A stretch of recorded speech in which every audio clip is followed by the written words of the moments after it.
হে নাচ, পিসি তো কিনা লাইছি। তোর ভাই এখন রিস্কি, চাইলে এখন লাউরা কিনেও কিনতে পারি। পিসি কিনছস কই থেকে? তুই না কালকে রাতে আমার কাছে ১,৫০০ টাকা খুঁজতাছিলি, আর লেওরা কিননি কি রে? ও সরি সরি মামা, ওই ল্যাম্বরগিনি। ও তাই তো কই। দৌড় বেড়া, তোর আন লেভেলে আসোস। এখন খেলে বললো আমি এখন মনে করছি নেক্সট লেভেলের প্লেয়ার। ইউটিউবার আমার গ্রুপে যাই বেড়াইও ভাই, এখন পিসি প্লেয়ার বুঝছিস নাই? নেক্সট টাইম গ্রুপে ডাকবি না, ফকিনি মকিনি।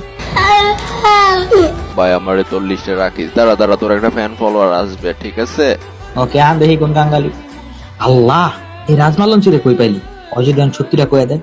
এই কিরে আদি, কালকে নাকি বোতল টোকাইতে যে একটা পিসি পাইছো, তুই ঠিক না করলে আমার দিয়ে দে, আমি ঠিক করে নিই। हमारे गान मारने के लिए राज একলা ही काफी। তো হে কি করিলে বলো রাজ, তুমি সব জায়গায় আমার ব্যাপারে প্রশংসা করিবা। থাকো।